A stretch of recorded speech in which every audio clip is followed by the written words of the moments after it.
रूप पाहता लोचनी सुख झाले हो साजनी तुहा विठ्ठल भगवा तुहा माधव तुहा विठ्ठल भगवा तुहा माधव रूप पाहता लोचनी सुख झाले हो साजनी रूप पाहता लोचनी सुख झाले हो साजनी तुहा विठ्ठल भगवा तुहा माधव तुहा माधव भगवा तुहा माधव बहुत सुकृताची जोडी म्हणून विठ्ठली आवडे तुहा विठ्ठला परवा तुहा माधव परवा तुहा व्याधव परवा तुहा माधव परवा आजी जोडी म्हणून विठ्ठली आवडी बहुत सुकृताची जोडी म्हणून विठ्ठली आवडी तुहा विठ्ठल भगवा तुहा माधव भगवा तुहा माधव भगवा तुहा माधव हे सर्व सुखाचे आगर बापर कुमादेवीवर सर्व सुखाचे आगर बापर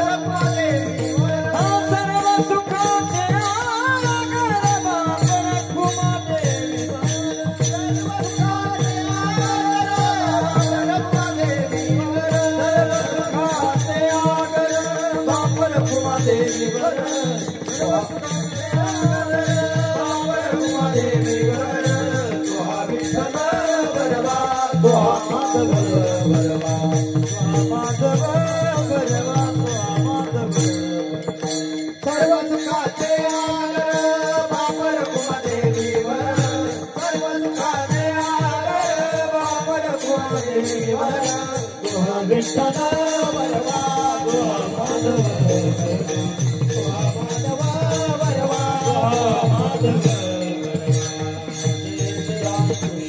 हरि जय जय राम हरि जय जय राम हरि जय जय राम हरे जय राम हरि जय जय राम हरे जय राम हरि जय जय राम हरि जय जय राम जय जय राम हरि जय जय राम जय जय राम हरि जय जय राम जय जय राम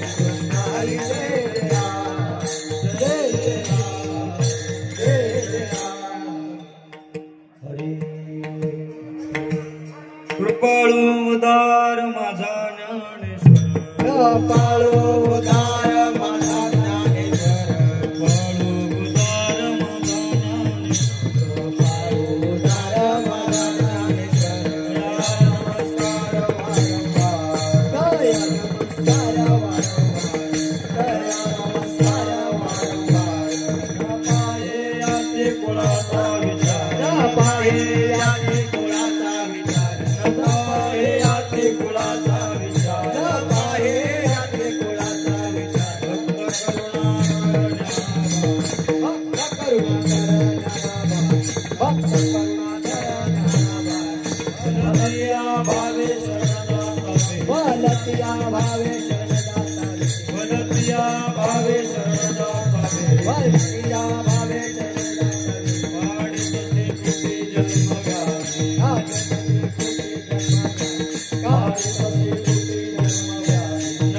पाहे याते कुळाचा विचार पाहे याते कुळाचा विचार पाहे याते कुळाचा विचार पाहे याते कुळाचा विचार भक्त करुणाकर भक्त करुणाकर ज्ञानाबाई माझी अनाथाची ज्ञानाबाई माझी अनाथाची ज्ञानाबाई माझी अनाथाची ज्ञानाबाई माझी अनाथाची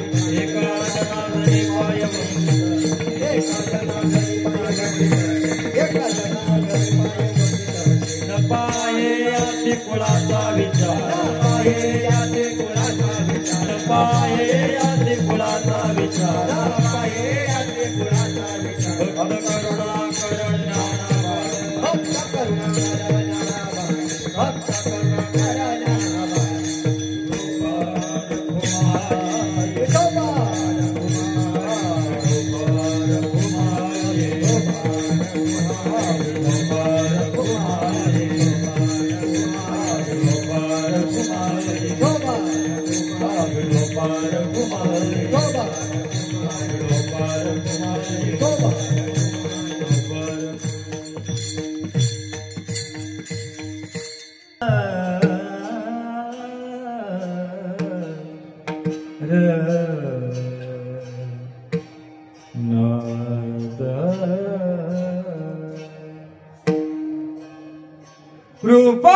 ज्ञानाबाई कृपाळोदार माझा ज्ञानेश्वर कृपाळोदार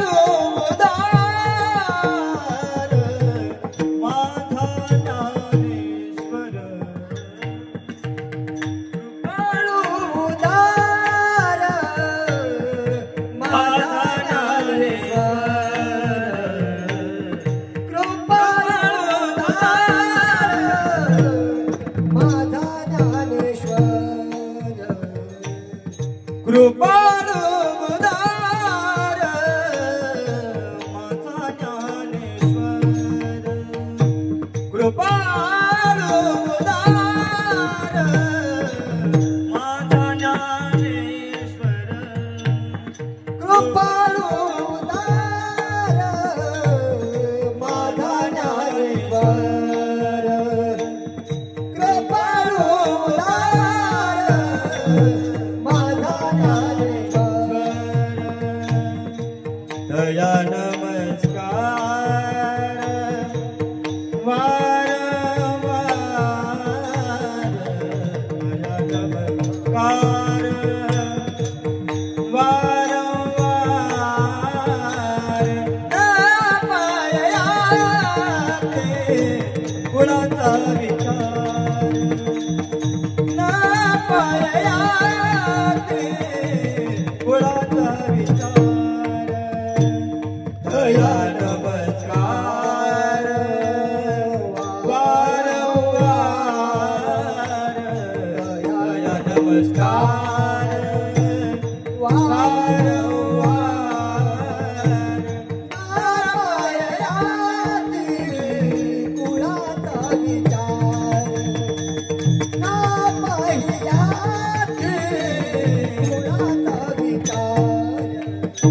भक्त करुणा कर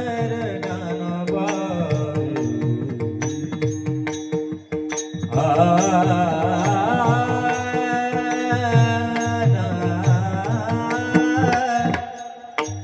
भक्त करुणा कर ज्ञानाबाई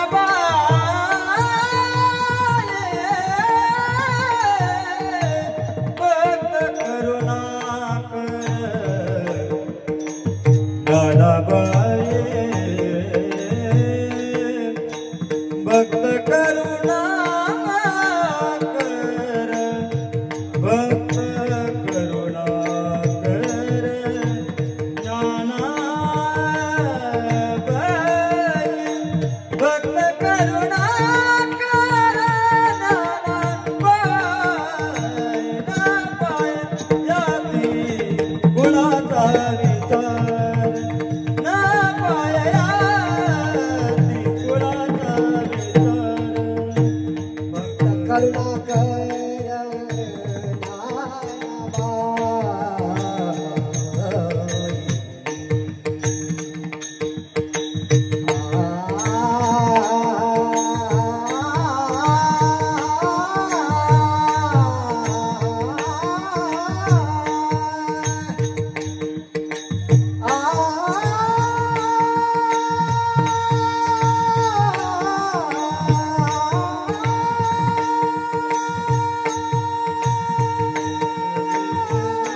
कृपाळू उदार माझा ज्ञानेश्वर तया नमस्कार वारंवार न पाहे आती कुळाचा विचार भक्त करुणा कर ज्ञानाबाई भलतिया भावे शरण जाता भेटी तेने होय तुटे जन्मव्याधी न पाहे आती कुळाचा विचार भक्त करुणा कर ज्ञानाबाई ज्ञानाबाई माझी अनाथांची माय एका जनार्दनी पाय वंदित असे न पाहे आदी कुळाचा विचार भक्त करुणा कर ज्ञानाबाई विठोबा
कृपाळू उदार माझा ज्ञानेश्वर तया नमस्कार वारंवार न पाहे आती कुळाचा विचार भक्त करुणा कर ज्ञानाबाई.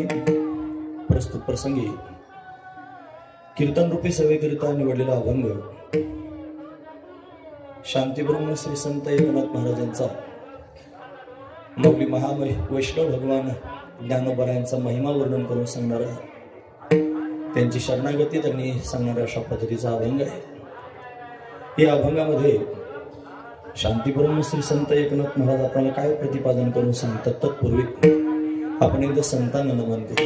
श्री संताची माता चरणात, श्री संताची माता चरणात, श्री संताची माता चरणात, श्री संताची माता चरणात दासंगे करी दंडवत, दासंगे करी दंडवत, विश्रांती पावला सांभाळा उचल, विश्रांती पावलो सांभाळा उचल, विश्रांती पावला सांभाळा, विश्रांती पावलो सांभाळा उचल, वाढली अंतरी प्रेम सुख, वाढली अंतरी प्रेम सुख, वचनायिका कमलापती माझी रंगाची विनंती, कवलोड सुख देवारे,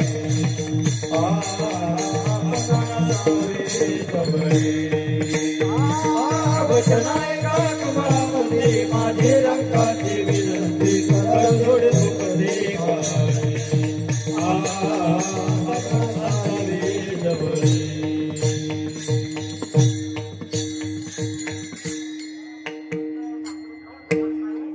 श्री संतांची या माथा चरणावरील साष्टांग हे करी दंडवत, विश्रांती पावलो सांभाळा उत्तरी, वाढले अंतरी प्रेम सुख, कृपाळू उदार माझा ज्ञानेश्वर, तया नमस्कार वारंवार, न पाहे अति कुळाचा विचार, भक्त करुणाकर ज्ञानबाई। प्रस्तुती प्रतिवर्षीप्रमाणे आपण सर्वजण माऊली महावैष्णव भगवान ज्ञानोबरायांच्या भेटीकरिता श्री क्षेत्र अलंकापुरामध्ये उपस्थित आहोत। आज हरिदिनी आहे आणि हरिदिनीच्या निमित्तानं असणारी ही 9 ते 11 या वेळेमध्ये असणारी भगवंताची कीर्तन रूपी सेवा, ही अकारण करुणा वर्णालय भक्तकाम कल्पद्रुम भगवान पांडुरंग परमात्मेच्या अथांग करुणेने, त्याच्या दयेने या सर्व संयोजक मंडळींच्या माध्यमातून आमच्या वाटेला आलेले आहे। सेवेकरिता निवडलेला अभंग शांतीब्रह्म श्री संत एकनाथ महाराजांचा आहे। नाथ महाराज या अभंगाच्या माध्यमातून माऊलींचे विशेष असणारं वर्णन करून सांगतात। काय सांगतात महाराज?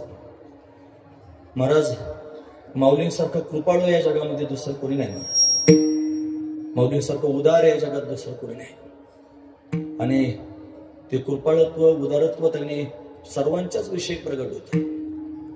म्हणजे कृपा करणारे असतात, जे आपल्याविषयी फार प्रेमानं त्यांनी आपला विचार करणारे असतात, त्यांच्याविषयी स्वाभाविकच आपल्या मनामध्ये आपलेपणा निर्माण होतो। ते बोलताना म्हणतात कृपाळू उदार माझा, हे माझा म्हणत असताना जेवढे सगळे जमा झालेत ना, त्या सगळ्यांच्या मनातला भाव आहे महाराजा, माझा ज्ञानेश्वर, हा ज्ञानेश्वर माझा आहे।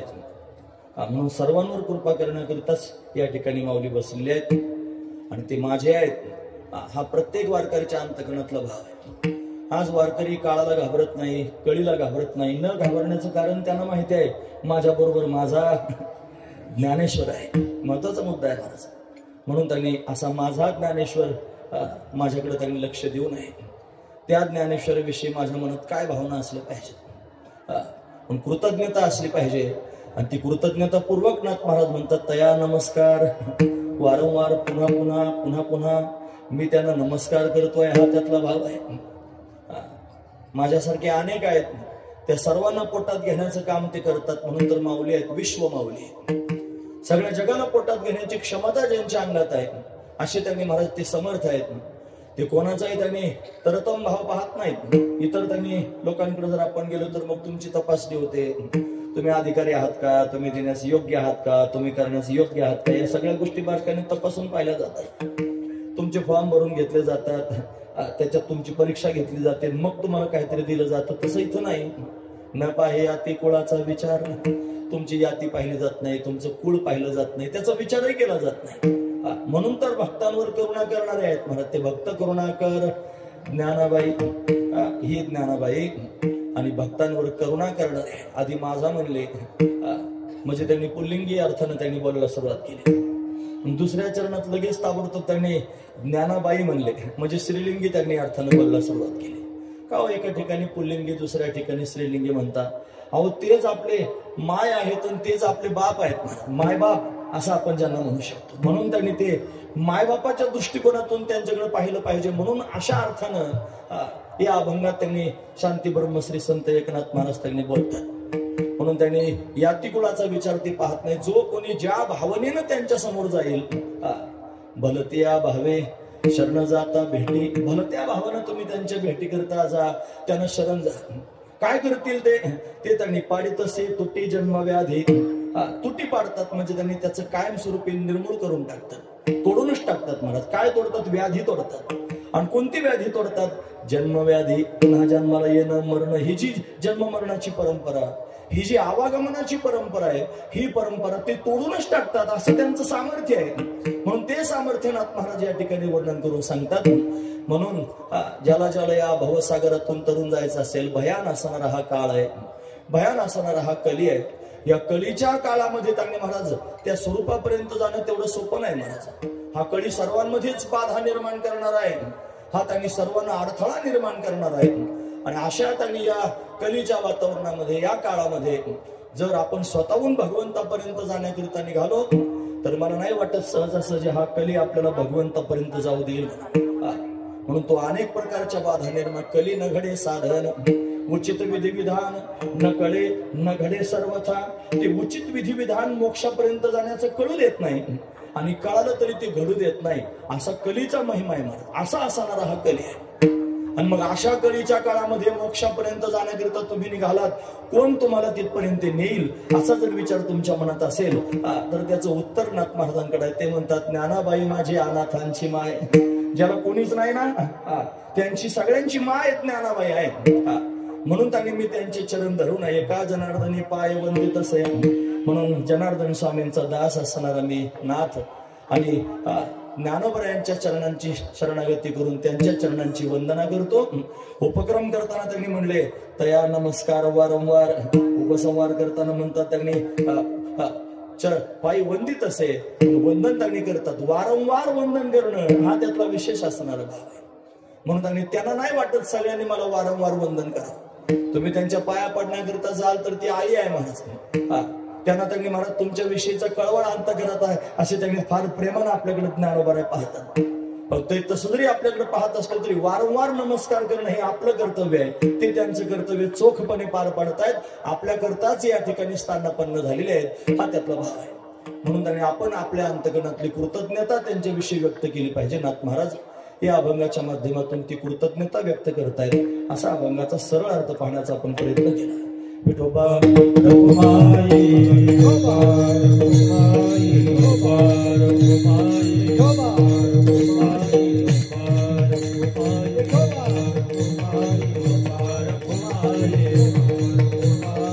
विठोबा रघुमाई, विठोबा रघुमाई, विठोबा रघुमाई, विठोबा रघुमाई, विठोबा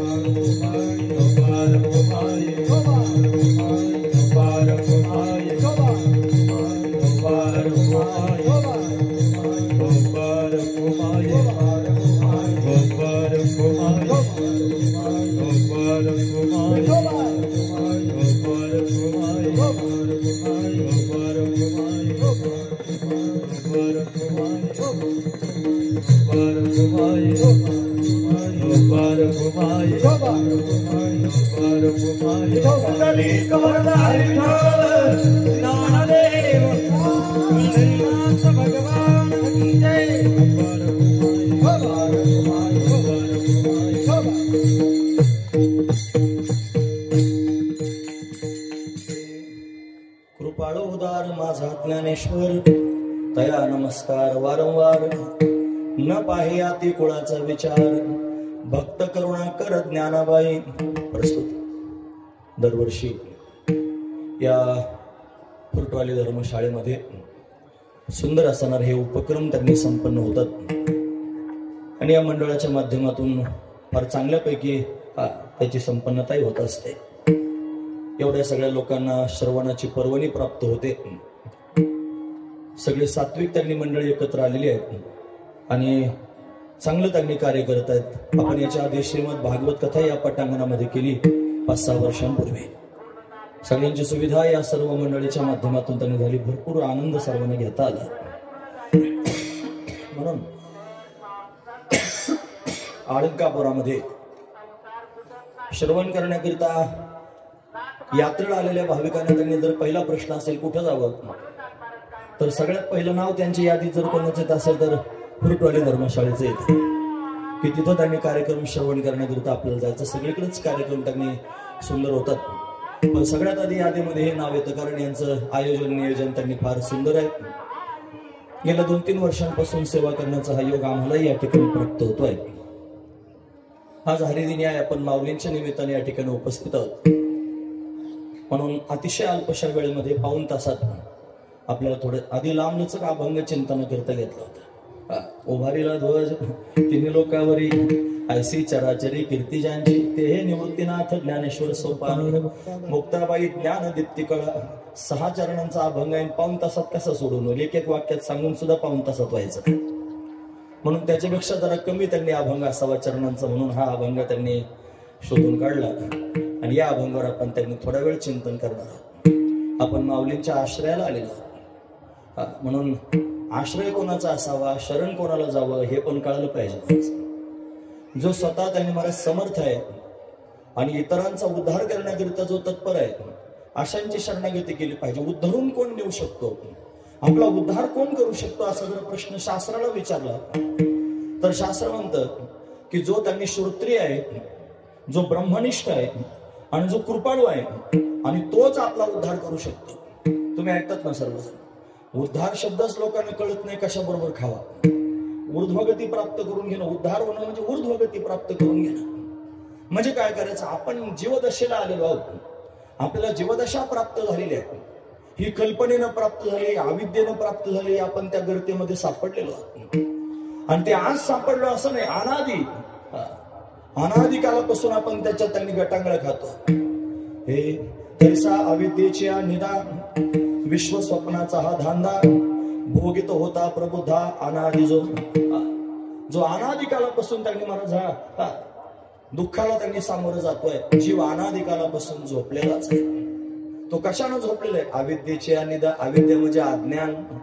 अज्ञानाची झोप आलेली आहे आणि अज्ञानाच्या झोपेमध्ये पुन्हा स्वप्न पडलेलं आहे. विश्व स्वप्नाचा हा धांदा. हे दिसणार जे संपूर्ण विश्व आहे हे स्वप्न आहे ना. वराड नव्हे स्वप्न गेमाय बाप रुक्मा देवीवराचे वेगी धरा पाय ज्ञानोबराय म्हणतात. हे त्यांनी दिसणारं स्वप्नच आहे आणि या स्वप्नाला सत्य समजून आपण सगळा कार्यक्रम आपला चाललाय. हे संपूर्ण जगत त्यांनी साधू संतांच्या दृष्टीने पाहिलं तर मिथ्या आहे महाराज. नव्हे झालंच नाही असा त्यांचा दृष्टिकोन आहे. महत्वाची गोष्ट आहे. गुरुजी एक प्रक्रिया सांगायची.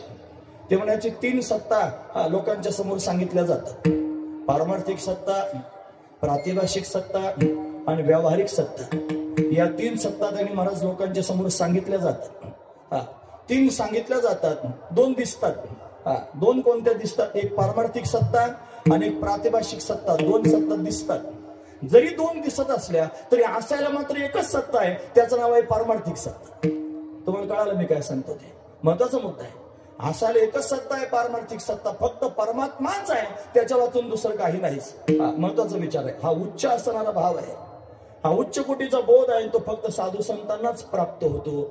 इतर आपण सामान्य जीव त्यांनी महाराज 3 सत्ता, त्यापेक्षा सत्ताच कळत नाहीत आपण कोणत्या सत्तेत आहोत. हा महत्वाचा विचार आहे. आपल्याला तिथपर्यंत जाताच येत नाही. हा महत्वाचा विचार. सामान्य जीव त्यांनी या संसाराला सत्य समजतात. हे स्वप्न आहे. अज्ञानाची झोप लागलेली आहे, त्याच्यामध्ये संसार रूपी स्वप्न पडलेलं आहे आणि ते अनादी कालापासून आपण ते भोगत आहोत. मग याच्यातून आपल्याला कोण जाग करेल? तो महावाक्याचे नावे गुरु कृपेचे निथावे माथा हातू ठेविला नव्हे थापटेला जैसा. जो त्यांनी महाराज या झोपेमध्ये झोपलेला आहे आणि जो त्यांनी गटांगळ्या त्याच्यात खातोय, रात्रंदिवस अशा पद्धतीने त्या त्रासामध्ये त्रस्त झालेला आहे विष्णुरूपी स्वप्नामध्ये, तो महावाक्याचे नावे, त्याला महावाक्य त्यांनी श्रवण करायला मिळतं. गुरु कृपेचे निथावे, इथं कृपा शब्द आला. कृपा व्हावी लागेल. गुरुकृपेचे निथावे माथा हातू ठेविला नव्हे थापटीला जैसा. फक्त डोक्यावर हात ठेवला नाही, थापटवून जागा केला, हा त्यातला विचार आहे. कोणाला पडलो महाराज लोकांना थापटवून जागा करायचं. चोपदार बिचारा त्यांनी काठी घेऊन फिरत असतो. आणि कीर्तनात बसलेले काही लोक असतात, त्यांना कीर्तन जरा जास्त डोक्यावरून जायला लागलं. आता 9 ते 11च्या कीर्तनात जर अशा प्रक्रिया ऐकायच्या म्हणल्यावर डबड्यात खडे घालून खडखड वाजवल्यासारखं होतं. ती म्हणजे पारमार्थिक सत्ता, प्रातिभाषिक सत्ता, व्यावहारिक सत्ता हे आम्हाला समजणं उमजणं असं होण्याची दाट शक्यता होते महाराज. पण सामान्य लोकांना ते कळत नाही. तो जर झोपलाच एखादा तर चोपदार बिचारा त्याला त्याचं काम म्हणून त्या जो काठी आपटायला जातोय, उठ झोपून गोठ.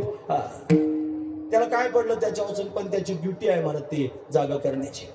तसे संत मायबाप असतात ना, त्यांना काही पडलं नाही महाराज कोणाचं काय करण्याचं. ते त्यांच्या मस्तीमध्ये मस्त आहेत, ते त्यांच्या स्वरूपाला त्यांनी प्राप्त झालेले आहेत. त्यांना काहीच कर्तव्य शिल्लक राहिलेलं नाही. पण काहीच कर्तव्य शिल्लक राहिलेलं नसताना सुद्धा तयाही कर्तव्य असे उरले लोकाला गे. ते कर्तव्य त्यांनी अंगावर ओढून घेतलेलं आहे. ब्रह्ममूर्ती संत जगी अवतरले. अवतरले शब्दच कशा करताय की वरून खाली आले म्हणतात. काय गरज आहे खाली येण्याची? त्यांना स्वतःच काहीच कर्तव्य चौथे याचे ठाई काय मग काही करण्याची नाही. त्याला काही करायचं शिल्लकच राहिलं नाही. त्याचं स्वतःच काहीच कर्तव्य नाही. पण स्वतःच काहीच कर्तव्य नसताना सुद्धा तो त्यांनी महाराज जगाचं कल्याण करण्याकरिता त्या स्वरूपाच्या स्थितीला सोडून खाली येतो. आणि खाली येऊन जगदोद्धारा करता अट्टहास करत असतो. हा त्याचा दिव्य असणारा भाव आहे. हे दुसरं कोणी करू शकत नाही. जो कृपाळू आहे तोच करू शकतो. ज्याच्या अंतकरणामध्ये उदारता आहे, स्वतःच त्यांनी काहीच विचार न करता इतरांच्या हिताचा त्यांनी कळवळा ज्याच्या पोटात आहे तोच करू शकतो. आणि जो हे करू शकतो ना तोच आपला असतो. लक्षात ठेवा मी काय सांगतो. मायबाप फार प्रेम करतील तुमच्यावर. तुम्हाला त्यांनी धन कमावण्याची विद्या शिकवतील, वडिलोपार्जित त्यांनी विद्या शिकवतील, तुम्हाला समाजामध्ये तुमचं स्टेटस वाढण्याकरिता प्रयत्न करतील, फार करतील. पण तुम्हाला मुक्त नाही करू शकत. महत्वाची गोष्ट आहे. ते मायबापे पिंड पाळी याला माया. ती माया म्हणून त्यांनी लहानचं मोठं तुम्हाला केलंय. पण जन्म मरण जर घालवायचं असेल तर जन्म मरण जाया संत संग. संतांशिवाय जन्म मरण जाणार नाही महाराज. म्हणून संत जन्म मरण घालवणारे आहेत. संत त्यांनी महाराज अशा आवागमनाची परंपरा घालवणारे आहेत. संत यमाच्या तावडीतून सोडवणारे आहेत. संत काळाच्या जबड्यातून बाहेर काढणारे आहेत. संत त्यांनी भवसागरातून तारणारे आहेत. असे श्रेष्ठ त्यांनी संत आहेत. म्हणून ते कृपाळू आहेत, म्हणून ते उदार आहेत, आणि म्हणूनच ते आपले आहेत. त्यांच्याच ठिकाणी आपलेपणा आपल्या अंतकरणात निर्माण होऊ शकतो महाराज. त्यांच्याविषयी आपलेपणा काय ते एवढे आपल्याला त्यांनी महाराज सांभाळणारे आहेत. त्यांच्यासारखा जगात आपल्याला कोणी सांभाळू शकत नाही. महाराज म्हणतात भवतरावया उत्तम हे नाव भिजो निधी पा वाहत काही. अरे भव नदीतून तरुण जाण्याकरिता ते उत्तम नाव आहेत महाराज. नाव म्हणजे होडी. त्या होडीत त्यांनी बसल्यानंतर हात भिजत नाही, पाय भिजत नाही, आणि सुखरूप पलीकडच्या काठाला जाता येतं. म्हणून ते संत असे आहेत. भवतरावया उत्तम हे नाव ते नाव आहेत. आणि पलीकडच्या तीराला नेण्याकरिता समर्थ आहे. संत होती खरे भवार्णवी तारू जाणती उतारू प्राणी याचा. बहिणाबाई म्हणतात संत खरे भवनदीतून तारून नेणारे आहेत. आणि ते जाणती उतारू या जीवाला कुठं उतरवायचं हे त्यांना माहिती आहे. जाणती उतारू प्राणी याचा. मग ते करतील सुद्धा. कशाने करतील? काशीला वितात ती निष्ठेची आबळे. तुमच्या पोटातली निष्ठा पाहतात, तुमच्या पोटातली आस्था पाहतात, तुमच्या पोटातला भाव पाहतात, आणि त्यांच्या पोटातलं गुप्त सुद्धा तुम्हाला सांगतात. आपल्या पोटातलं गुप्त कोणाला सांगत जाऊ नये महाराज. ज्ञानोबारांनी शिक्कामोर्तब करून ठेवला. ते म्हणतात तुम्ही गुप्त कोणाला सांगत जाऊ नका मनातलं. मग कोणाला सांगितलं पाहिजे गुप्त? सांगा ना. पण तो सांगणारा कसा असला पाहिजे? ते म्हणतात या लागी सुमनाने शुद्धमती अनिंदको अनन्यगती तरी गौप्य ही तया प्रति चाळविजे सुखे. या लागी सुमन, ज्याचं मन शुद्ध झालेलं आहे, चांगलं मन झालेलं आहे, सुमन. ज्याची बुद्धी त्यांनी सुमती, या लागी सुमन आणि शुद्धमती, चांगली बुद्धी झालेली आहे. अनिंदकू, तो कोणाची निंदा करीत नाही, कोणाच्या काड्या करीत नाही, कोणाची खलबत्ती कुटीत नाही, कोणाच्या उचापत्ती करीत नाही, कोणाच्या कोणत्याच खटखटीत नाही. त्याला एकच गोष्ट कळते, फक्त परमात्मा. आणि त्या स्वरूपापर्यंत जाणं एवढाच भाव ज्याच्या अंतकरणात आहे. म्हणून त्यांनी आनंदकू अनन्यगती. अनन्यगती म्हणजे तो तुम्हाला पूर्णपणे शरण आलेला आहे, किंवा तुम्हीच त्याला त्यांनी पूर्ण गती आहात. तुमच्या ठिकाणी जो अनन्य झालेला आहे, तरी गौप्य ही तया प्रति चाळविजे सुखे. त्याला गौप्य सांगावं म्हणून बोध सांगितला जातो. कृपाळू महापुरुष असतात जे त्यांनी उदार असतात. जे खरंच आपले असतात ते आपल्याला कधी सांगतात जेव्हा आपण आशे होतो त्यावेळेला. हा महत्वाचा विचार आहे. म्हणजे ते कसे असावेत हे आपल्याला कळालं, पण आपण कसे असावेत हे पण कळालं पाहिजे. हा महत्वाचा विचार आहे. पण आपण कसे असावेत हे पण मी सांगितलं की आपण असे असावेत. आणि असं होऊन जर आपण त्यांच्या समोर गेलो तर ते त्यांनी महाराज ते देण्याकरिताच बसलेले. घातला दुकान देते आले असी दान, संत उदार उदार भरले अनंत भांडार, मागते अशी पुरे धनी आणि काशी उरे. हा संत उदार, हे उदार आहेत महाराज. तुका म्हणे पोते देवे भरले न हे रीते, देवानं काय त्यांचं पोत मोकळं ठेवलं नाही, ते कायमस्वरूपी त्यांनी महाराज देण्याकरिताच तयार आहे. आपण घेण्याच्या अवस्थेत असलं पाहिजे आणि घेण्याच्या स्थितीत जाऊन त्यांनी आपण तिथपर्यंत गेलं पाहिजे, मग ते आपल्याला देतात. हा त्यांनी संतांचा असणारा विचार आहे. पण त्याच्यापेक्षा पुढचं मी सांगतो, तुम्ही त्यांनी महाराज घेण्याकरिता जरी गेले नसले आणि तरी त्यांच्या सानिध्यात जर तुम्ही जाऊन पोहोचले आणि तुम्हाला घेण्याची अपेक्षा नाही पोटामध्ये, तुम्हाला घेणं कळत सुद्धा नाही महाराज, तरी सुद्धा त्यांनी महाराज त्यांच्या वलयात जर तुम्ही गेलात तर ते देतात. हा महत्वाचा विचार आहे. विस्तव असतो की नाही, विस्तव, त्याच्यावर तुमचा अजाणतेपणानं पाय पडला किंवा तुम्ही जाणून पाय दिला, काय होईल? चटका बसेल. जाणून पाय दिला तर काय होईल? चटका बसेल. आणि अजाणतेपणानं पाय दिला तर काय होईल? चटकाच बसेल. विस्तव जसा अजाणतेपणानं पाय दिला तरी चटकाच देतो, तसे संत त्यांनी महाराज त्यांच्या सानिध्यात तुम्ही कोणत्याही भावनाने गेले तरी तुम्हाला स्वरूपापर्यंत नेतात. हा त्यांचा दिव्य असणारा भाव आहे. हा त्यांचा उदात्त भाव मी आपल्या समोर वर्णन करू सांगतो. ते श्रोत्रिय असले पाहिजे. म्हणजे त्यांनी धर्मशास्त्र त्यांना माहित असलं पाहिजे, सगळ्या ग्रंथांचं चिंतन असलं पाहिजे. तो उपदेशाला पात्र कोण होतो तो त्यांनी प्रस्थांतरही पाहिलेला असलं पाहिजे. त्याच्या ठिकाणी दशग्रंथी असं ती भावना दिव्य तयार झाली पाहिजे. त्याला वेदाचं अध्ययन असलं पाहिजे. आपला धर्मच आहे सनातन वैदिक धर्म, त्याच्यामध्ये वेद हा प्रधान आहे महाराज. असं श्रेष्ठ त्यांनी वेदातलं तत्वज्ञान त्याला कळालं पाहिजे. वेद हा त्रिकांडात्मक त्यांनी मानला जातो. त्याच्यामध्ये कर्म उपासना ज्ञान त्यांनी सांगितलं जातं. ते कर्म सांगण्याकरिता त्याने ब्राह्मणके आहेत, उपासना सांगण्याकरिता आरण्यके आहेत, त्याच्यामध्ये ज्ञान सांगण्याकरिता उपनिषदे आहेत. पण अशा पद्धतीने त्यांनी हा वेद आहे आणि त्या वेदातला त्यांनी अंतर्भाव आहे, तो भाव त्याच्या अंतकरणात उतरलेला पाहिजे. तो श्रोत्रियत्वाला प्राप्त झाला पाहिजे. फक्त श्रोत्रिय असून काय उपयोग आहे? तो ब्रह्मनिष्ठ असलं पाहिजे. त्याला ब्रह्मानुभूती प्राप्त झालेली पाहिजे. ब्रह्मानुभूती प्राप्त होणं म्हणजे काय असं कुरिअरने काय मागवायचं मग प्राप्त होणं असा अर्थ लावू नका. ही एक अवस्था आहे, ती त्याला त्या विचारानंच प्राप्त होऊ शकते. विचार करता करता त्या मुद्द्यावर जायचं आणि ज्या विचारानं ते प्राप्त झालं तो विचार सुद्धा सोडून द्यायचा. म्हणजे सोहम तेही आस्तवले ते सुद्धा टाकून द्यायचं मला. हा महत्वाचा विचार आहे. म्हणून त्यांनी तया सोहम भाव आटकू म्हणतात. तो आटकू आहे, तो विचार आहे पण आटकू आहे, तो पण अडथळाच आहे. तुका म्हणे अहम ब्रह्म आड येऊन यदि भ्रम, तो सुद्धा भ्रम मानतात आणि बाजूला करून टाकतात. तो विचार सुद्धा त्यांना सहन होत नाही आणि विचाराच्याही पलीकडे जाऊन त्यांनी त्या स्वरूप स्थितीमध्ये निमग्न होतात. त्यांना काहीच कर्तव्य शिल्लक राहत नाही. अशा अवस्थेत जातात ते ब्राह्मी स्थितीला प्राप्त झालेले असतात, ब्रह्मनिष्ठ असतात. म्हणून फार मोठा श्रोत्रिय जरी झाला आणि फार ब्रह्मनिष्ठ म्हणजे स्वरूपाला जाणणारा जरी झाला तरी त्याच्या अंतकरणामध्ये जर करुणा नसेल तर तो त्यांनी जगाचा उद्धार कसा करू शकेल? पण साधू संतांच्या पोटात करुणा आहे. ते म्हणतात बुडता हे जन न देखवे डोळा, येतो कळवळा म्हणून या, किंवा येतो हिताचा कळवळा, पडते हाती म्हणून काळा. हे सगळे काळाच्या हातात सापडतात म्हणून त्यांच्या हिताचा कळवळा अंतकरणामध्ये निर्माण होतो आणि म्हणून त्यांच्या उद्धाराकरिता धडपड करतात. हा त्यांचा स्वभाव आहे.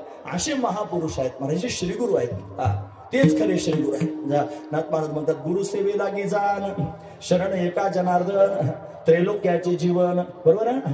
ज्ञानोबा माझा म्हणून ज्ञानदेव त्यांनी श्रेष्ठ आहे. गुरुस्थानी अशा पद्धतीने वंद्य जो का म्हणून त्यांनी वंद्यत्व प्राप्त झालं. श्रीगुरु असे त्यांनी सर्वांचे ज्ञानोबा आहेत. म्हणून ज्ञान्यांचे गुरु आहेत, योग्यांची गुरु आहेत. जे त्यांनी तपस्वी महापुरुष आहेत ते सगळेजण त्यांना गुरुस्थानी अशा पद्धतीने मानतात. असं श्रेष्ठत्व त्यांचं आहे महाराज. म्हणून त्यांच्या ठिकाणी या सगळ्या गुणांनी ते परिपूर्ण आहेत. ते प्रत्यक्ष त्यांनी महाविष्णू आपल्या समोर त्यांनी अवतार घेऊन आलेले आहेत आणि आपल्या उद्धाराकरिता आलेले आहेत. हा त्यातला दिव्य भाव आहे. पण आपली जी चिंता, आपली जी काळजी जर कोणाला असेल तर ती त्यांना लागलेली आहे. म्हणून त्यांनी आपल्याकरिता त्यांनी महाराज सुकाळ करून ठेवला. ब्रह्मविद्येचा सुकाळ केली, ब्रह्मविद्येचा सुकाळ केला महाराज. ब्रह्मानंद लहरी प्रगट केली, ब्रह्मानंद लहर प्रगट केली. पूर्वी त्यांनी एक गुरु एक शिष्य त्यांनी असणारी परंपरा सुरू होती.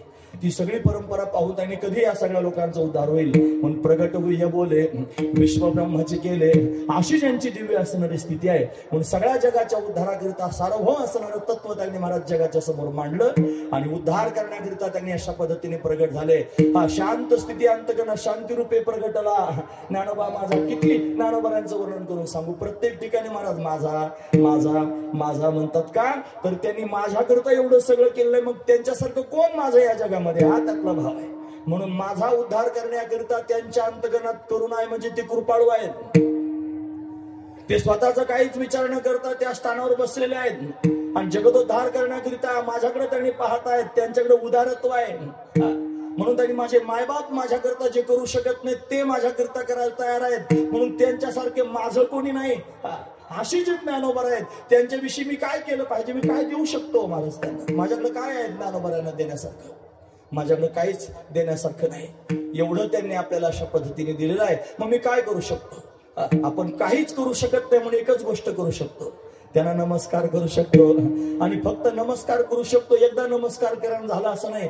अरे एकदा करून फिटायचं नाही ना बाबा. कायमस्वरूपी वारंवार त्यांना नमस्कार करत राहिलं तरी सुद्धा त्यांच्या ऋणातून उतर होता यायचं नाही. असं त्यांचं श्रेष्ठत्व आहे. असं त्यांचं मोठेपण आहे. असं त्यांचा महिमा आहे आणि तो महिमा आपल्या सर्वांना त्यांनी कळावा आणि आपण त्यांनी तो स्वीकारावा की हे फक्त नाथ महाराज म्हणतात म्हणून त्यांच्याकरिता नाही आपल्याकरिता सुद्धा आहे. पण आपल्या सगळ्यांच्या अंतकरणातली ही भावना असली पाहिजे. कृपाळू उदार माझा ज्ञानेश्वर असं आपल्या फक्त नाथांना नाही इथं बसलेल्या सगळ्यांना वाटलं पाहिजे. तुम्ही जागे आहात ना सगळेजण. सगळ्यांनी मनात तोंडानं कृपाळू उदार माझा ज्ञानेश्वर. बघा हे कृपाळू आणि उदार माझे ज्ञानेश्वर हा महत्वाचा. मग मी काय केलं पाहिजे. त्यांना नमस्कार केलं पाहिजे आणि कधी केलं पाहिजे सांगा. कृपाळू उदार माझा ज्ञानेश्वर. कृपाळू उदार माझा ज्ञानेश्वर. कृपाळू उदार माझा ज्ञानेश्वर.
कृपाळू माऊली कृपा करणारे आहेत महाराज.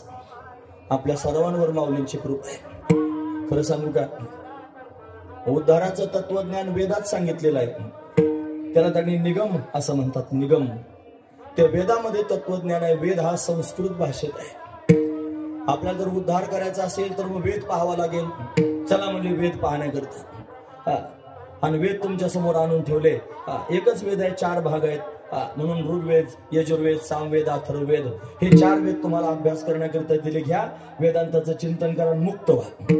खरं सांगा होता येईल आपल्याला वेदांताचं चिंतन. अरे मराठीच नीट बोलता येत नाही.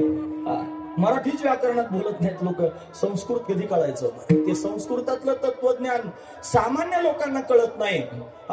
म्हणून त्यांनी महाराज ज्याच्या श्वासातून वेद प्रगट झाला त्यानंच विचार केला, हे काय काय झालं? वेद तर प्रगट झाला, अपौरुषी आहे, जगाच्या उद्धाराकरिता प्रगट झाला, पण त्याच्या माध्यमातून उद्धारही होतो, नाही होत असं नाही, पण सर्वांना वेद कळत नाही ना, तो कृपण झाला. 3 वर्णाच्या काना लागला, सगळ्यांकरता उदार झाला नाही. म्हणून त्यांनी महाराज तो वेद आहे, पण त्याच्यापर्यंत जावं लागतं, मग तो आपला उद्धार करतो, आणि आपल्याला तिथपर्यंत पोहोचता येत नाही. महत्वाची मग त्यानं विचार केला, ज्यानं वेद प्रगट केला त्यानंच विचार केला. तो म्हणला असं करूया, तेच वेदातलं तत्वज्ञान सार रूपानं सगळ्या लोकांच्या समोर प्रगट करू.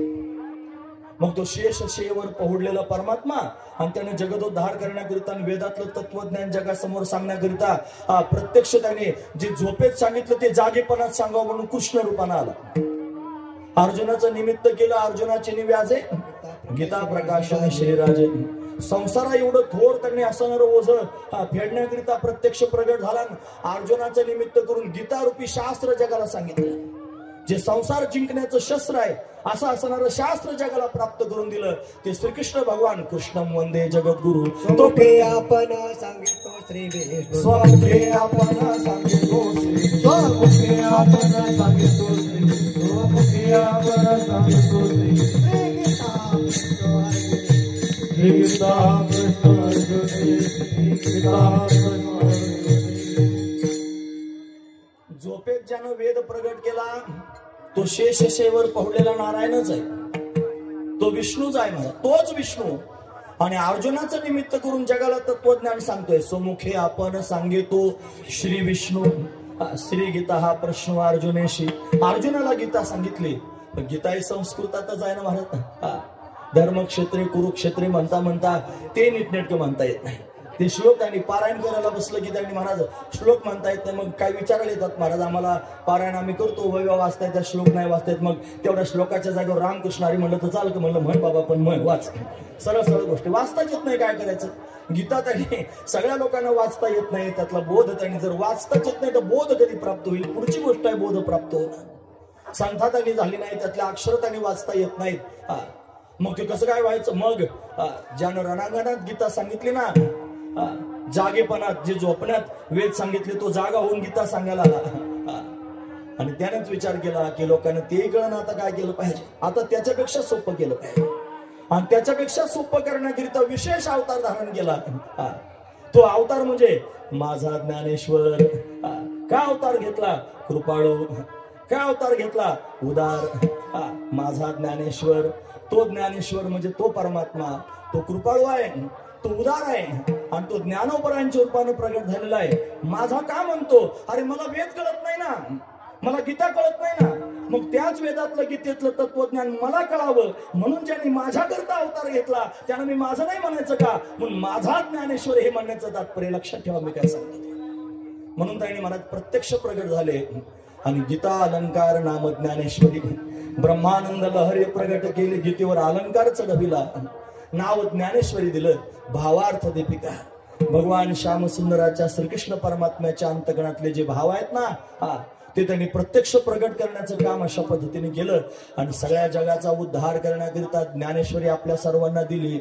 साधकांचा मायबाप म्हणण्याचं तात्पर्य हेच आहे. ज्ञानेश्वरी साधकांकरता सांगितली, लिहिली म्हणजे सांगितली. ज्ञानोबांनी ज्ञानेश्वरी सांगितली.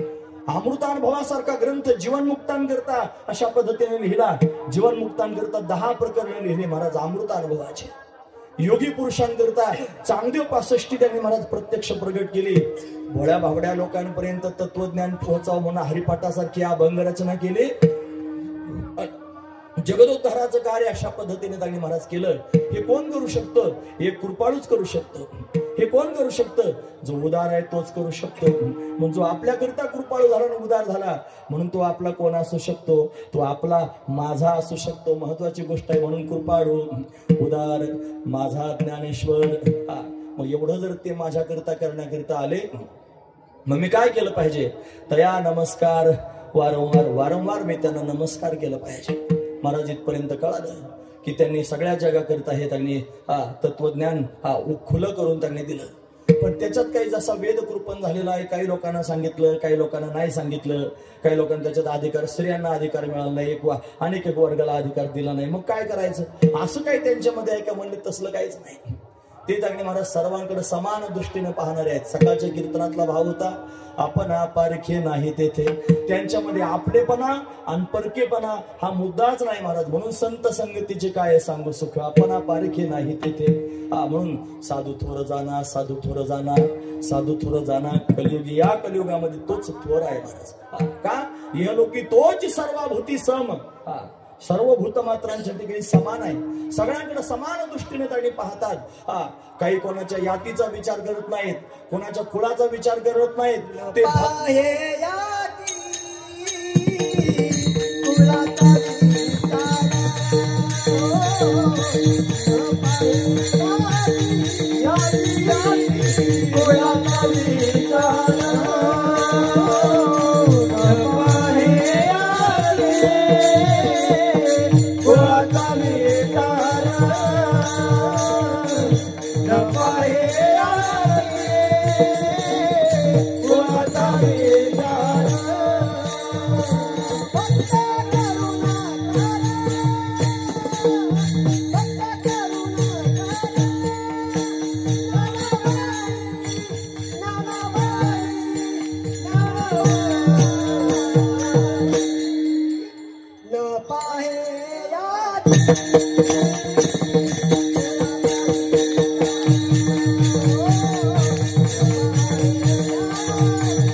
याती कुळाचा विचार काही पाहत नाहीत महाराज.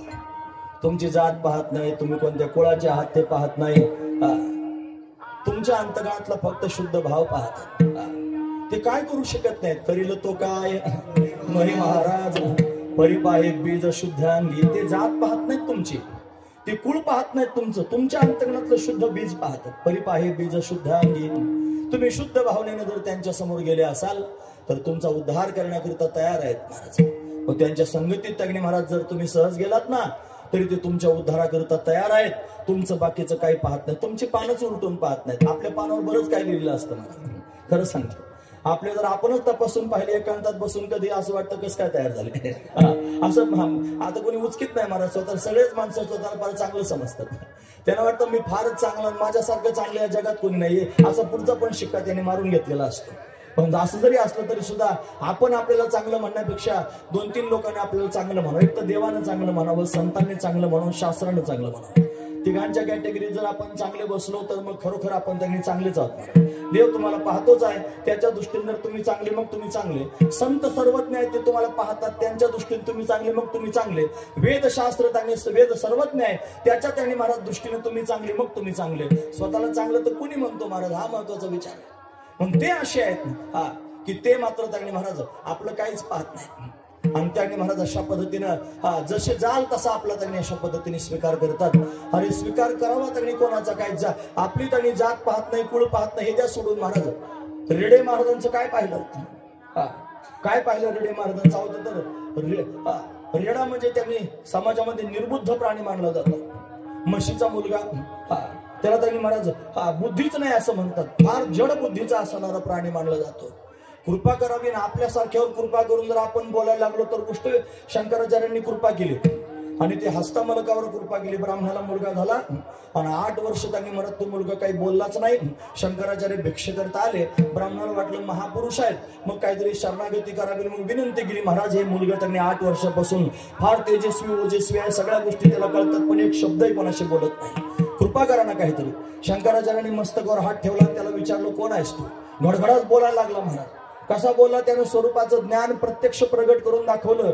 जसा तळ हातावर आवळा घेतल्यानंतर स्पष्ट दिसतो ना, तसं हस्त आमलक, आमलक म्हणजे आवळा, हस्त आमलक, त्याचं नावच हस्तामलक ठेवलं. मग करतळी आवळा तैसा हरी, मग त्याच्यावरूनच हे प्रमाण पुढे आलेलं आहे. मला असू द्या. म्हणून त्यांनी महाराज त्यांना असं स्पष्ट शंकराचार्यांनी कृपा केली आणि त्यांनी जो बोलतच नव्हता त्यानं स्वतःच्या स्वरूपाचा बोध त्यांनी महाराज सगळ्या जगाच्या समोर प्रगट केला. आपण त्या माणसाकडून बोलून घेतलं. माणसाकडून बोलून घेतल्याच्यात काय कौतुक आहे? महत्वाची गोष्ट आहे महाराज. कौतुक कशात आहे? निर्बुद्ध रेड्याकडून त्यांनी महाराज बोलून घेतलं. सामान्य गप्पा नाही मारून घेतल्या. काय करून घेतलं? वेद बोलून घेतला. हा महत्वाचा विचार आहे. मैसे पुत्रा मुखे बोलवने सोते, मैसे पुत्रा मुखे बोलवने सोते, मैसे पुत्रा मुखे बोलवने सोते, मैसे पुत्रा मुखे बोलवने सोते, मैसे पुत्रा मुखे बोलवने सोते, मैसे पुत्रा मुखे बोलवने सोते, मैसे पुत्रा मुखे वन भिंडी बैसोने यार, वन भिंडी बैसोने यारो में हासामन्य महिमा तो में हासामन्य तो में हासामन्य महिमा संतना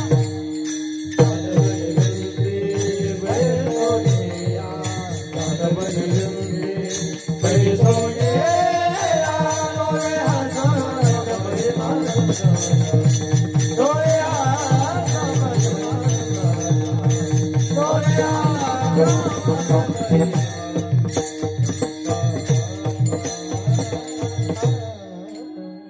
मैशी पुत्रामुखे बोलवणे श्रुती, बोलून घेतलं म्हणजे रेड्याला. पण काय बोलवलं? श्रुती. महत्वाचा मुद्दा आहे.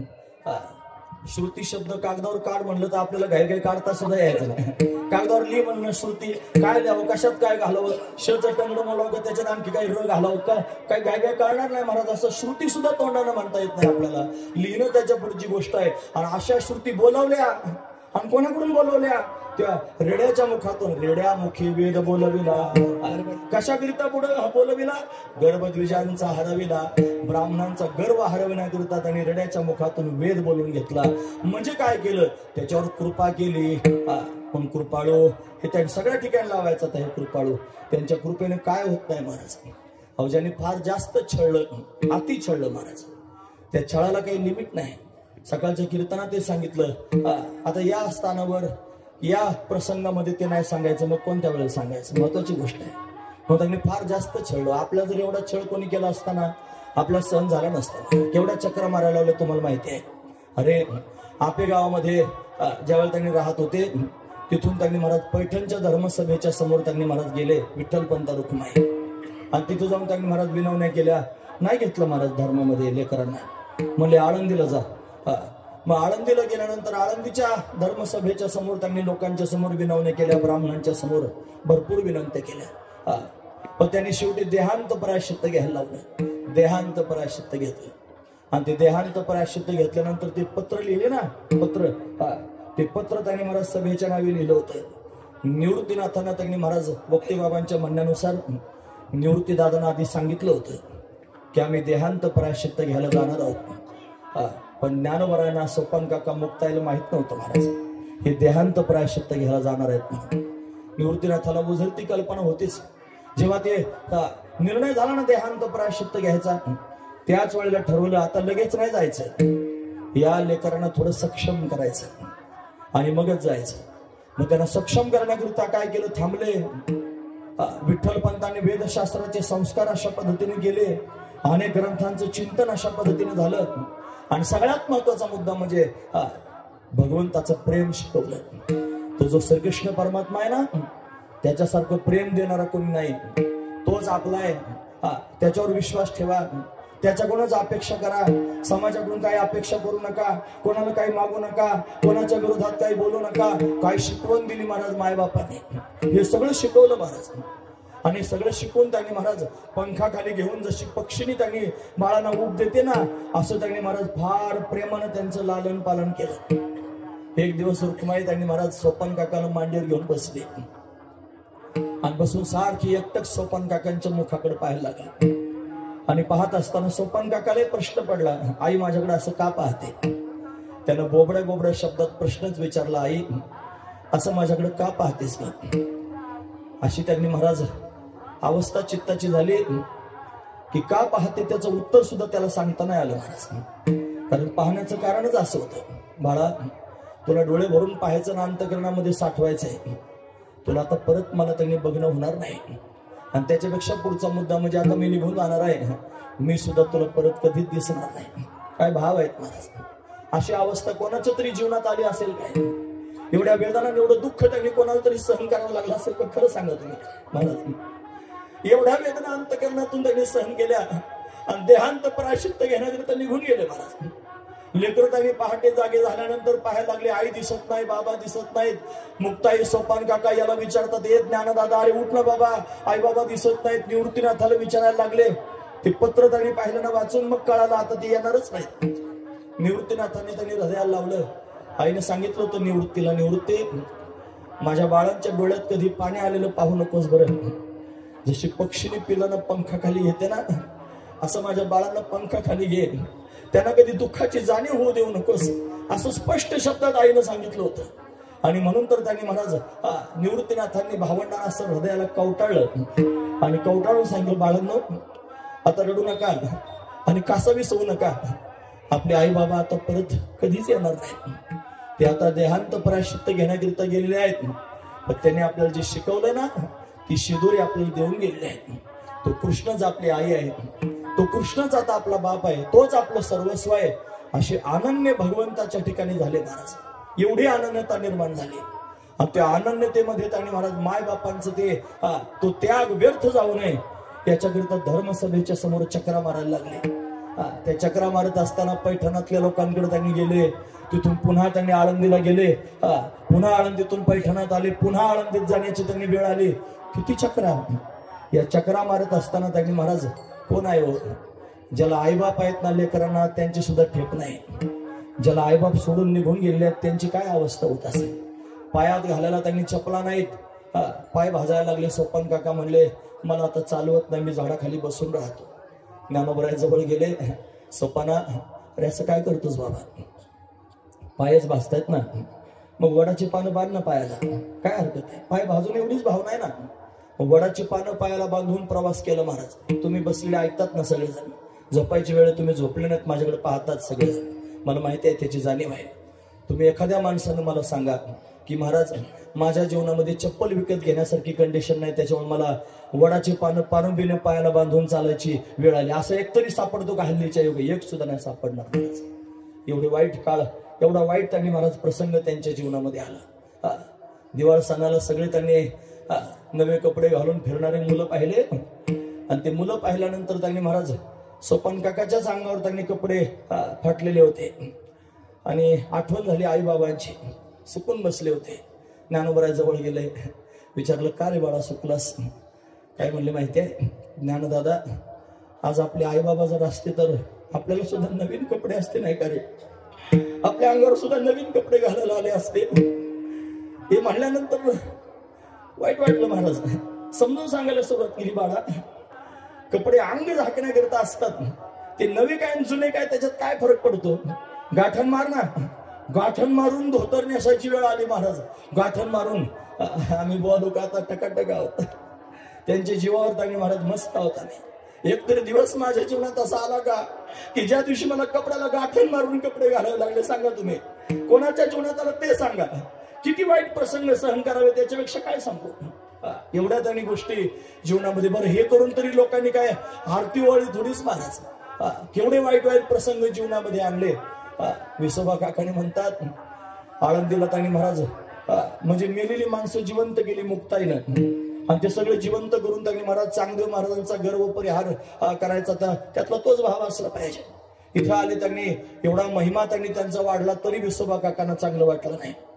विसोबा काका त्यांनी महाराज गावामध्ये ज्या वेळेला मधुकरी मागण्याकरिता ज्ञानोबराय अशा पद्धतीने येऊ लागले, सांगून टाकलं खबरदार जर आलास तर तू संन्याशाचं पोर आहेस.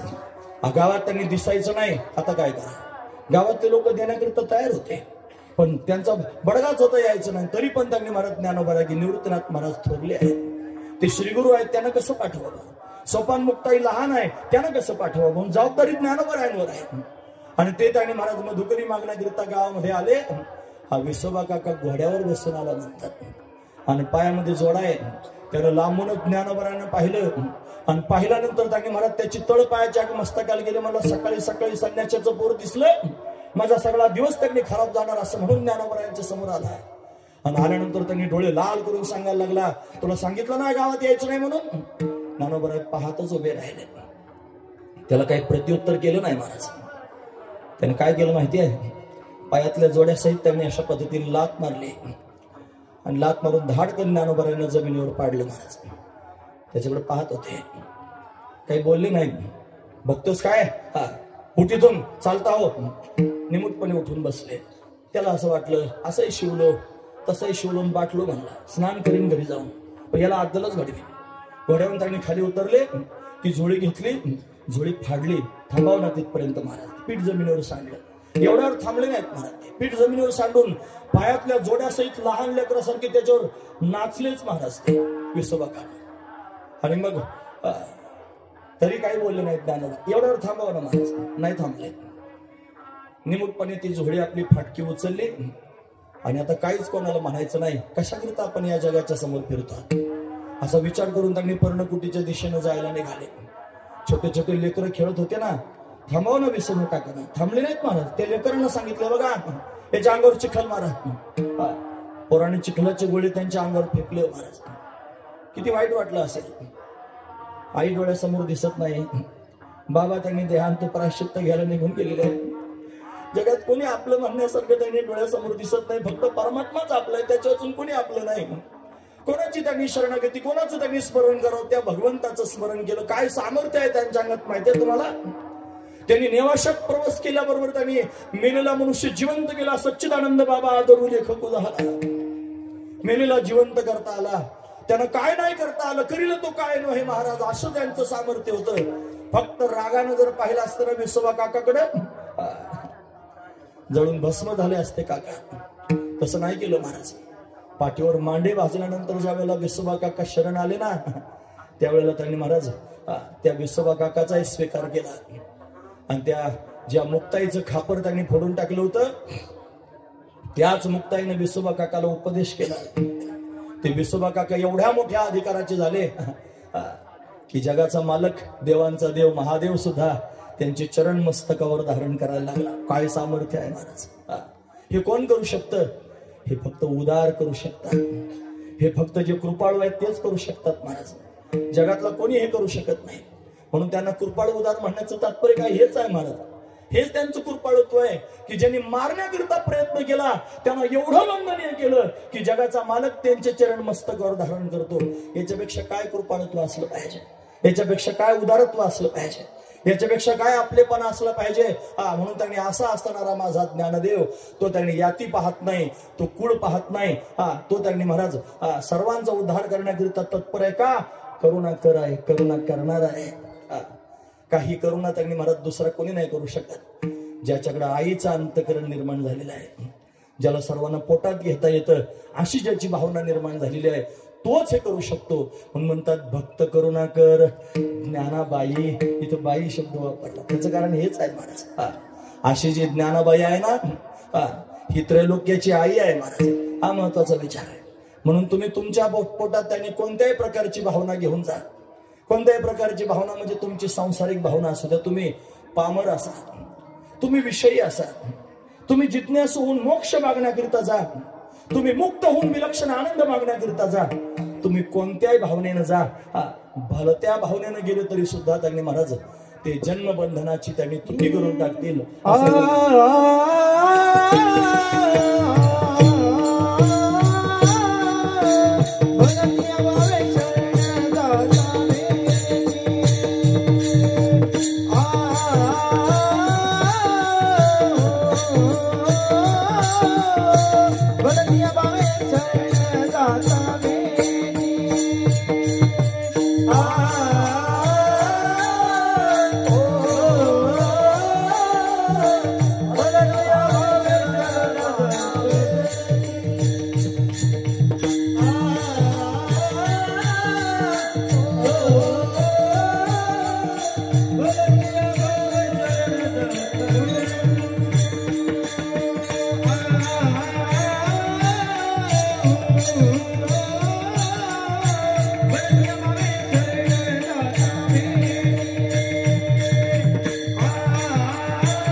भलत्या भावे शरण जाता भेटी, भलत्या भावनेने त्यांनी शरण जा त्यांच्या भेटी करता जर तुम्ही जाल तरी सुद्धा त्यांनी महाराज तुमची जन्म मरणाची परंपरा खंडित करून टाकतील. त्यांचं सामर्थ्य आहे महाराज.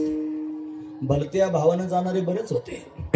चांगदेव महाराजांचं नाव आपण ऐकलं ते काय शुद्ध भावनेने थोडेच आले होते. ते परीक्षा घेण्याकरिता सिद्धाई दाखवण्याकरिता आले होते. भलता भाव होता. हे भलत्या भावी म्हणण्याचं तात्पर्य हे आहे. ते वाघावर बसून आले काय, हातात सर्प घेऊन आले काय, हे सगळं कशाकरिता केलं असेल? सिद्धाई दाखवण्याकरिता. त्यांना सिद्धाई दाखवण्याकरिता निघाले मी किती श्रेष्ठ आहे म्हणून त्यांनी त्यांना आधीच कोरं ठरवून ठेवलं होतं. काय सांगायचं? आता 11 वाजलेले आहेत आणि 9 ते 11 कीर्तनाची वेळ होती. संपायचा टाइम त्यांनी झालेला आहे. होईल का अजून 5-10 मिनिटं सहन? तिकडे मागचे लोक सांगा ना होईल का? अरे वा, धन्यवाद. 5-10 मिनिटात एक शेवटचं चरण राहिलंय. थांबतो ना, फार महत्वाचं. भलता भाव सांगतो. मग मी भलत्या भावनं नाही बोलणार, पण भलत्या भावनं शरण गेल्यावर काय होतं ते सांगतो. हा महत्वाचा विचार. भलता भाव. चांगदेव महाराजांच्या पोटातला भाव काय? शरणागतीचा. तो त्यांनी महाराज असा भाव भलत्या भावानं त्यांनी महाराज आले होते. नामदेव महाराज भलत्या भावानं आले होते. महाराज नामदेव महाराज भेटायला आले होते पण स्वतःच्या मनानं आले नव्हते. हे चांगदेव महाराजांच्या जीवनामध्ये दिव्य प्रसंग घडला. ते सगळे संत त्यांनी अशा पद्धतीनं किती समर्थ आहेत हे चांगदेव महाराजांना कळालं. चांगदेव महाराजांनी अभिषेक केला माऊलींच्या या क्षेत्रामध्ये आणि एवढा मोठा त्यांनी समाज जमा झाला. सगळ्यांनी ज्ञानोबरायांचं पूजन केलं. ज्ञानदेव ज्ञानदेव सर्वत्र डंकाच वाजू लागला. निवृत्तीने अंदेव सोपान मुक्ताबाई असं त्यांनी महाराज भजनच सगळ्या लोकांनी सुरू केलं. आणि ते चांगदेव महाराज भावंडांना भेटून पंढरीत गेले आणि पंढरीत जाऊन त्यांनी महाराज पांडुरंगाच्या समोर सांगायला लागले या भावंडांचा महिमा. ते म्हणजे उभारीला ध्वज तेही लोकावरी आयशी चराचरी कीर्ती ज्यांची ते हे निवृत्तीनाथ ज्ञानेश्वर सोपान मुक्ताबाई ज्ञानदीप्ती कळा असं त्यांचा महिमा सांगितलं. तो नामदेव महाराजांना देवानं सांगितलं जा नाम्या. तिथं त्यांनी संत आलेत भेटायला जा. मी का जाऊ म्हणले? तू एवढा प्रत्यक्ष मला भेटतो बोलतो, मला काय गरज आहे कोणाकडे जायचं? अरे असं म्हणू नये. ते श्रेष्ठ आहेत आणि संत आहेत, जा ना भेटायला. म्हणून भावना अंतकरणात त्यांनी महाराज त्यांच्याकडे जाऊन त्यांची शरणागती करून त्यांना भेटून त्यांनी काही दिव्य प्राप्त करायचे असे नव्हते. देव म्हणतो जा म्हणून भलत्या भावानं आले होते. हा महत्वाचा विचार. भलत्या भावे म्हणून त्यांनी महाराज भलत्या भावनेनं जरी आले तरी चांगदेव महाराजांसारख्याचा उद्धार झाला. महाराज चांगदेव म्हणे आजी जन्मालो गुरुपुत्र झालो मुक्ताईचा. 1400 वर्ष जे कळालं नाही ते त्यांनी काही क्षणात कळालं. महत्वाची गोष्ट आहे. पत्र लिहिण्याचं काम केलं ज्ञानोबारांनी. पहिल्याच ओवीत कार्यक्रम स्वस्ती श्री वटेश्वर, हे वटेशा तुझं कल्याण असो. 1400 वर्षाच्या चांगदेव महाराजांमध्ये तुझं कल्याण असो. हे स्वस्ती श्री वटेशू जो लपोनी जगदा भासू दाबी मग ग्रासू प्रगट करी. म्हणून त्याला त्यांनी उपदेश एकाच ओवीत केवढा उपदेश आहे महाराजा. जो लपल्यानं जगत प्रतीतील येतं, जो प्रगट झाल्यानंतर जगताचा ग्रास होऊन जातो. उलगडा करून सांगितलं मुक्ताईनं. गुरुपुत्र झालो मुक्ताईचा. भलत्या भावानं आले होते पण सर्वात्मक भाव घेऊन गेले. नामदेव महाराज त्यांनी महाराज अभिमानानं आले होते तरी सुद्धा त्यांनी कोणाच्याच पाया नाही पडले. सगळे त्यांच्या पाया पडत होते. एकटी मुक्ताई पाया पडली नाही. ते म्हणले तो कुठं कोणापुढे वागतोय? अजून कच्चच आहे मडकं म्हणून ठोकून ठाकून सरळ केलं. म्हणजे तिनं 3 देव तयार केले. तिने त्यांनी महाराज चांगदेवाला उपदेश केला चांगदेव. तिने ज्ञानोबारांना ताटीचा अभंग करून उपदेश केला ज्ञानदेव. आणि तिने नामदेव महाराजांच्या डोक्यात गोरोबगा करून थोपटणं आणून घेतलं कच्च ठरवलं नामदेव. असे 3 आद्यत्रय जननी देवांचे. ती काय सामान्य आहे का महाराज? तिने हे 3 देव प्रत्यक्ष अशा पद्धतीने प्रगट केले. भलत्या भावाने दगडी महाराज आले होते तरी पण त्यांचं कल्याण केलं. त्यांचा उद्धार झाला. नामदेव महाराजांना त्यांनी दिव्य बोध प्राप्त झाला खेचर स्वामींकडून. आणि ते कोणामुळे झालं असेल तर या भावंडांमुळे झाला. म्हणून जन्मतुटी अशा पद्धतीने करून टाकली. जन्म मरणाची परंपराच खंडित होईल असा भाव त्यांनी निर्माण केला. म्हणतात मागच्या जन्मामध्ये जो घोडा होता, बाबा सांगतात आपले, ते त्यांचं माझ्या लक्षात आहे महाराज. ते म्हणजे मागच्या जन्मात जो घोडा होता जयदेव स्वामी होते आणि राजा घोड्यावर बसून चालला होता. आणि त्या घोड्याला त्यांनी घोडा होता जयदेव स्वामीला त्यांनी राजा म्हणला ब्रह्म बताव रे की मी पाव ब्रह्म बताव. घोड्याला स्पर्श केला, चमत्कार झाला. घोड्यालाही समाधी लागली आणि राजालाही समाधी लागली. तोच घोडा पुढच्या जन्मात रेडा झाला. आणि तो रेडा होऊन त्यांनी महाराज ज्ञानोबरायांच्या समोर आला आणि ज्ञानोबरायांनी फक्त मस्तकावर हात ठेवला. ज्ञानदेव म्हणे बोलेले रघुवेद. भेट झाली ना त्यांची, पण ती काय भलत्या भावे उगत त्यांनी पखाल्यानं आणला उभा केला. भलत्या भावे भेट झाली महाराज. पण त्याचा परिणाम काय झाला असेल, पुढचा जन्म मिळाला, संतांचा संग झाला ना, गावबाहून नाथांच्या संगतीत गेले आणि गावबा सारख्यानं त्यांनी महाराज रामायण पूर्ण करावं केवढा अधिकार प्राप्त झाला, मुक्त करून टाकलं महाराज. प्रसाद देवने मुक्त केलं, हा महत्वाचा विचार आहे. प्रसाद संतांचा प्राप्त झाला, मुक्तत्व स्थितीपर्यंत त्यांनी नेऊन घातलं. म्हणून त्यांनी महाराज पाडित असे तुटे जन्मव्याधी, म्हणून जन्मव्याधी तोडून टाकण्याचं काम ते संत मायबाप करत असतात. हा त्यातला विशेष असणारा भाव आहे महाराज. म्हणून आपण त्यांनी महाराज त्यांच्याकडे काय दृष्टीनं पाहिलं पाहिजे, तर ते त्यांनी महाराज आपल्यासारख्या अनाथांची माय आहेत.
माऊली माऊली ज्ञानराजा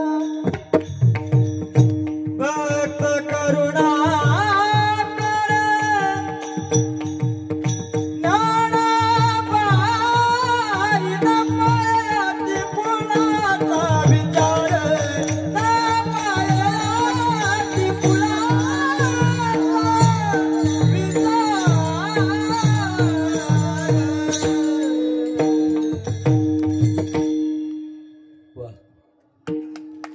ज्ञानाबाई माझी अनाथांची माय एका जनार्दनी पाय वंदित असे पण माय म्हणले महाराज हे फक्त आईच करू शकते एवढी करुणा करणार दुसरं कुणी नाही पण कृपाळू आहे म्हणून ज्ञानाबाई माझी अनाथाची माय उदार आहे म्हणून ज्ञानाबाई माझी अनाथाची माय ती माझी आहे म्हणून ज्ञानाबाई माझी अनाथाची माय किती प्रकारानं वर्णन करून सांगू या तिकुळाचा विचार करीत नाही म्हणून अनाथाची माय जी त्यांनी महाराज भक्तांवर करुणा करणारी आहे म्हणून अनाथाची माय सगळ्यांवर भलत्या भावनेनं जाणाऱ्यांना सुद्धा आपलंसं करून त्यांनी त्यांच्या भवबंधनाला मुक्त करणारी आहे म्हणून अनाथाची माय आहे मग आपण काय केलं पाहिजे एका जनार्दनी पाय वंदित असे अरे कोण कोण सगळ्या ब्रह्मादिकजांची वंदिती पाय म्हणे ब्रह्मदेवासारखे पाया पडतात महत्वाची गोष्ट आहे जगाचा मालक आहे अनंत कोटी ब्रह्मांडाचा नायक आहे आणि तो सुद्धा महाराज आता आज प्रसंग सांगायचा नाही तो पण तरी सुद्धा ज्या वेळेला समाधीचा प्रसंग येईल ना आता समाधीचं कीर्तन तुम्ही ऐकाल तो जगाचा मालक त्यांनी महाराज रडायला लागला कासावीसवर मोह रुक्माईने विचारलं का रडता किती कारण सांगितले महाराज देवानं तो काही सामान्य आहे का ज्ञानदेव आत्मा माझा काय मोठा भाव आहे महाराज जगाचा मालक त्याला एवढं त्यांनी महाराज विशेष असणारं स्थान देतोय आजही पांडुरंग परमात्मा ज्ञानोबरायांची वारी करतो महाराज समाधी स्थानावर बसले ना ज्ञानोबराय त्यावेळेला बसताना एकच विनंती केली देवा माझी एकच विनंती आहे मला विसरू नकोस तू फक्त मला विसरू नकोस देवा देवाने सांगितलं ज्ञान तुला कसं विसरता येईल रे विसरणार नाही प्रतिवर्षी तुझी वारी करीन आपण त्यांनी पांडुरंगाची वारी करतो याच्यात काय नवल आहे महाराज अनंत कोटी ब्रह्मांडाचा नायक असणारा जगाचा मालक जो विटेवर उभा आहे आणि तो प्रतिवर्षी ज्ञानोबरांची वारी करण्याकरिता येतो काय सामर्थ्य आहे महाराज अशाची त्यांनी महाराज आपण वंदना का करू नये यांचीच वंदना केली पाहिजे फार महत्वाचा विचार आहे म्हणून ज्ञान एका जनार्दनी पाय वंदित असे अरे मोठ्या मोठ्याने ज्यांनी फार छळ केला ना त्यांनी त्या पायानं वंदन केलं महाराज मग विसोबा काकाचा प्रसंग ऐकला त्यांनी पायाला वंदन केलं ज्या बोप देवानं फार ताणून धरलं होतं महाराज त्या ब्रह्मसभेमध्ये आणि जेव्हा रेडा बोलू लागला ना वेद त्यावेळेला बोपदेव त्यांनी महाराज डळमळला आणि त्याच्या आसनावरून खाडकन उठून उभा राहिला त्याला समजेच ना मागचं पुढचं काय झालं म्हणून आणि घाईघाईनं ज्ञानोबरायांच्या समोर त्यांनी आला आणि फक्त पायाला वंदन नाही करायला लागला साष्टांग प्रणिपात ज्ञानोबरायांच्या समोर गेला अरे फक्त प्रणिपात करून थांबला नाही ज्ञानोबरायांना खांद्यावर घेतलं आणि फार मोठ्याने गर्जना सुरू झाली ज्ञानेश्वर महाराजांचा विजय असो ज्ञानेश्वर महाराजांचा विजय असो सगळी सभा दुमदुमून गेली महाराज आणि जय जयकार अशा पद्धतीने करू लागले सगळे ब्राह्मण त्यांनी पायाला लागले आणि पायवणी त्यांनी अशा पद्धतीने वंदू लागले एवढं जर सामर्थ्य त्यांचं आपण काय केलं पाहिजे म्हणून नाथ महाराज म्हणतात एका जनार्दनी पाय वंदित असे म्हणून तर त्यांच्या चरणांची वंदना केली पाहिजे आपण दुसरं काही करू पण शकत नाहीत महाराज तुम्ही आमच्याकरता एवढं केलं आमच्या उद्धाराकरता असं केलं मग आम्ही असं करतो तुम्हाला थोडा नारळ आणतो आणि थोडासा शाल श्रीफळ देऊन तुमचा सत्कार करतो अरे तुमच्या शालीन आणि श्रीफळानं काय होईल बाबा तुमचं जीवन जरी त्यांच्या चरणावर त्यांनी 1000 वेळेला जन्म घेऊन समर्पित केलं ना तरी त्यांच्या ऋणातून उतराई होता याचं नाही एवढं त्यांचे उपकार आहेत आपल्यावरती ते एवढे कृपाळू आहेत एवढे उदार आहेत आणि एवढं त्यांचं सामर्थ्य काय वर्णन करून सांगा म्हणून असा त्यांचा महिमा आहे वर्णन करण्याकरिता माझ्याकडे अजून बरंच आहे म्हणून तरी आता 15 मिनिटं मी तुमची जास्त घेतलेली आहेत म्हणून आता मी थांबलं पाहिजे कारण निर्धारित वेळ आकाराची आहे तुम्ही दिवसभर 2-4 कीर्तन ऐकून आलेले आहात दमलेले आहात आणि वेळ त्याने महाराज आता लांबवण्यासारखी नाही म्हणून तुम्ही 10-15 मिनिटं मला जास्त दिली, हे काय कमी आहेत का? म्हणून त्यांनी मी तेवढ्याच समाधान मानलं पाहिजे.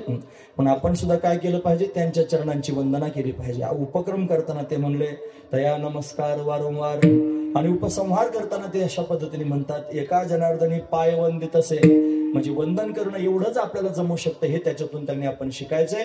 म्हणून त्यांचे उपकार लक्षात ठेवा, कृतज्ञता अंतकरणामध्ये बाळगा, आणि कृतज्ञता बाळगून त्यांनी महाराज ऋणातून उतराय होण्याकरिता जर काय करता येत असेल तर त्यांच्या चरणांची वंदना करा. म्हणून त्यांनी काय वाणवाता न पुरे ही वाणी, मस्तक चरणी ठेवीत असे. म्हणून त्यांनी त्यांच्या चरणावर माथा ठेवणं हेच भले, हेच त्यांनी महाराज भलं, दुसरं काही त्यांनी भलं नाही.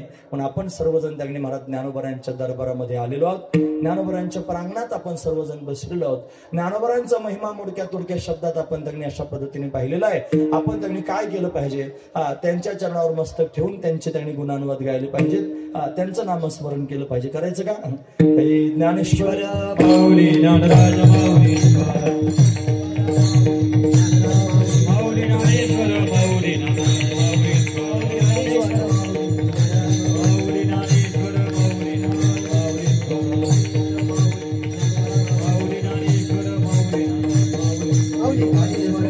शंकराचार्य ज्ञानोबा तुकाराम, आद्य जगद्गुरु शंकराचार्य ज्ञानोबा तुकाराम, आद्य जगद्गुरु शंकराचार्य ज्ञानोबा तुकाराम, आद्य जगद्गुरु शंकराचार्य ज्ञानोबा तुकाराम, नारायण कुंभर ज्ञानोबा तुकाराम, आद्य जगद्गुरु शंकराचार्य ज्ञानोबा तुकाराम.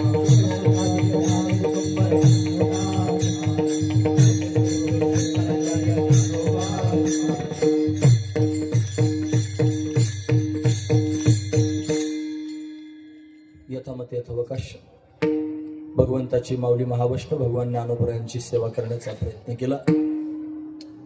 झालेली सेवा त्यांच्या चरणी समर्पित करून या ठिकाणी थांबूया. तास दीड तास बसून तुम्ही माझी बडबड ऐकून घेतली. तुम्हा सगळ्यांच्या अंतकरणापासून धन्यवाद. या गुणवान मंडळीने फार सुंदर साथ केली. तुमचं भजन ऐकून सगळ्यांच्या काळजाला पानाच फुटला. फार गोड तुम्हाला त्यांनी देणगी भगवंताने दिलेली आहे, ती भगवंताकरताच वापरा. तुम्ही मध्येच त्यांनी भजन म्हणता म्हणता मध्ये माऊली म्हणताना तळपोटात कळवळून येतं. म्हणून आपलं भजन त्यांच्याकरताच असलं पाहिजे, माझं कीर्तन सुद्धा त्यांच्याकरताच असलं पाहिजे, आपलं जीवनच त्यांच्याकरता असलं पाहिजे. आपण त्यांना सगळं जीवन समर्पित केलं तरी त्यांच्या ऋणातून उत्तरही होता यायचं नाही. म्हणून ही शरणागती सगळ्यात महत्वाची आहे. तुमचे सगळ्यांचे धन्यवाद. साऊंड सिस्टीम सहज आहे, मला चांगलं बोलता आलं, त्यांचे धन्यवाद. फार भाविक त्यांनी दिंड्या घेऊन आलेले आहेत, श्रद्धेनं त्यांनी श्रवण करत आहेत. तुम्हा सगळ्यांच्या चरणावर मस्तक ठेवतो. मस्तक माझा पायावरी या वारकरी संतांची सगळ्यांना नमस्कार करून थांबतो. चाल झालेच आहे सगळे धरून मोठ्या प्रेमानं भगवंताचं चिंतन करत होते. कसं विठ्ठल जय जय विठ्ठल, जय विठ्ठल जय जय विठ्ठल, जय विठ्ठल जय जय विठ्ठल.